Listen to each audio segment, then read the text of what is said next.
Sebentar lagi kita hadirkan Kultum Ramadan yang dipersembahkan oleh Ponpes Al-Fakhriyah Batu Raja bersama Kiai Haji Firfan Maron SPDI MSI.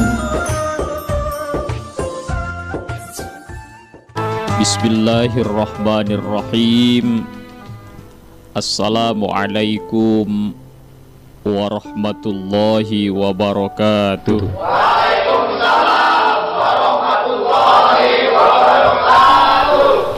Alhamdulillahi rabbil alamin. Assalatu wassalamu ala ashrafil anbiya'i wal mursalin Sayyidina wa habibina wa syafi'ina wa maulana Muhammadin sallallahu alaihi wasallam al-mab'utsu rahmatan lil alamin. Qala rabbis shrahli sadri wa yassirli amri wahlul 'uqdatam min lisani yafqahu qawli, amma ba'du. Para shaimin was shaimat yang mudah-mudahan dikasihi dan dirahmati oleh Allah Subhanahu wa ta'ala. Di hari-hari penghujung bulan Ramadan di tahun ini, sudah banyak hal yang kita lakukan di bulan yang suci ini. Berbagai macam perintah Allah telah kita laksanakan. Larangan-larangan Allah pun sudah sekuat tenaga kita coba untuk tinggalkan. Oleh karena itu, di penghujung bulan Ramadan ini sudah saatnya kita untuk menoleh ke belakang, untuk melakukan evaluasi. Apakah keimanan dan ketakwaan kita kepada Allah sebagai tujuan akhir dari puasa di bulan Ramadan itu sudah mulai membesar pada diri kita, karena sudah kita latih 20 hari lebih di bulan Ramadan ini? Ataukah diri kita masih sama persis seperti yang dulu? Setidaknya di dalam madrasah Ramadan ini, kalau saya lakukan kategorisasi, ada 4 macam yang kita latih. Dan sekarang mari kita rasakan pada diri kita masing-masing, apakah yang 4 ini sudah mulai membesar pada diri kita atau belum. Pelajaran pertama yang kita dapatkan di bulan Ramadan ini, atau materi latihan pertama yang kita adakan di bulan Ramadan ini, adalah materi ikhlas. Ikhlas dalam berperilaku, ikhlas dalam melakukan sesuatu, dan ikhlas dalam beramal ibadah kepada Allah Subhanahu wa ta'ala. Ketika Allah mengatakan bahwasanya yang tahu apakah manusia itu puasa atau tidak hanyalah Allah dan dirinya sendiri, pada dasarnya hal ini telah melatih kita untuk berbuat ikhlas, berbuat hanya kepada Allah. Ketika tidak ada satupun orang yang tahu apakah kita berpuasa atau tidak, maka telah mendorong kita untuk berbuat hanya karena Allah, bukan karena yang lain. Waridwanu minallahi akbar.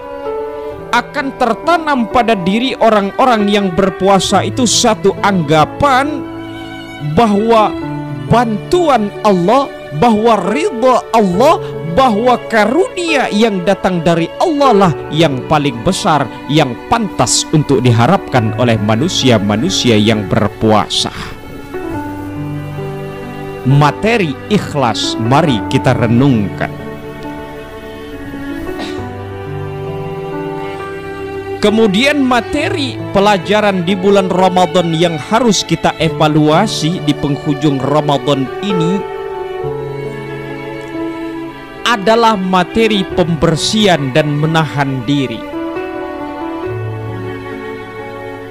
Ketika di bulan Ramadan ini Allah minta kita untuk menahan diri. Jangankan menahan diri dari hal yang sifatnya mubah, jangankan menahan diri dari hal yang sifatnya makruh. Lebih-lebih Allah melarang kita, Allah menganjurkan kita untuk menahan diri dari hal-hal yang bersifat haram. Makan minum itu hukumnya mubah. Berhubungan suami istri itu hukumnya mubah. Akan tetapi yang mubah-mubah saja di bulan Ramadan ini, ketika manusia sedang melaksanakan ibadah puasa, Allah minta kita untuk menahannya. Apalagi hal-hal yang berbau haram, kita senantiasa dilatih untuk menahan dan membersihkan diri selama bulan Ramadan ini. Maka ketika ada godaan-godaan datang menggoda kita di bulan suci Ramadan, hendaknya kata Rasul kita mengatakan di dalam diri kita maupun di dalam hati kita, "Inni shaim, aku sedang berpuasa." Kita dilatih untuk menahan diri dan mensucikan diri kita. Nah, sekarang mari kita evaluasi, telah 20 hari lebih kita melakukan puasa di bulan Ramadan ini. Akankah kemampuan kita dalam menahan diri dari maksiat itu? Akankah kemampuan kita menahan diri dari melakukan hal-hal yang Allah larang itu semakin kuat atau semakin menjadi-jadi? Kemudian materi selanjutnya yang perlu kita evaluasi di dalam bulan Ramadan ini adalah materi ihsan. Selama sebulan penuh kita berada di bulan Ramadan ini, Allah dan Nabi Allah anjurkan kita untuk berbuat baik kepada sesama. Allah anjurkan kita untuk memberikan buka puasa bagi orang-orang yang berpuasa. Allah anjurkan kita untuk berbagi rezeki kepada sesama. Allah anjurkan kita untuk memberikan bantuan kepada orang-orang yang memerlukan bantuan. Allah anjurkan kita untuk memberikan pertolongan bagi orang-orang yang dalam perjalanan. Di bulan Ramadan ini kita dilatih oleh Allah Subhanahu wa ta'ala.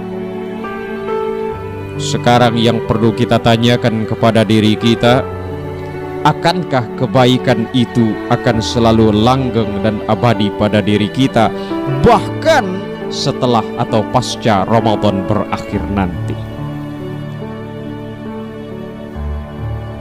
Dan materi evaluasi yang terakhir bagi kita di penghujung bulan Ramadan ini adalah materi ibadah. Ketika di awal-awal bulan Ramadan dulu sudah saya sampaikan, ibadah di bulan ini Allah lipat gandakan balasannya, berbeda dengan di bulan-bulan yang lain. Banyak sekali ibadah dan model-model pendekatan diri kepada Allah yang Allah anjurkan dan perlu kita masyarakatkan di bulan ini. Salat kita perbanyak, baca Al-Quran kita perbanyak, sedekah kita perbanyak, infak kita perbanyak. Pertanyaannya sekarang, akankah ibadah itu akan selalu langgeng kita lakukan setelah Ramadan ini berakhir nanti. Kalau ibadah-ibadah itu akan selalu kita langgengkan pasca Ramadan ini, maka berarti latihan kita di bulan Ramadan berhasil.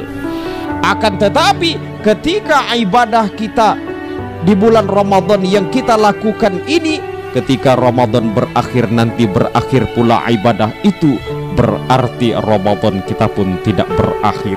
Dan jangan-jangan kita ini yang termasuk dikatakan oleh Rasul, kam min shaimin laisa lahu min siyamihi illal ju'i wal 'atas, kata Nabi. Banyak orang-orang yang berpuasa itu mereka tidak mendapatkan apa-apa dari puasanya kecuali sekedar dahaga dan lapar saja. Na'udzubillah tsumma na'udzubillah. Terima kasih atas segala perhatiannya. Mohon maaf atas segala kekurangannya. Billahi fi sabilil haq fastabiqul khairat. Hasbunallahu wa ni'mal wakil. Wassalamualaikum warahmatullahi wabarakatuh.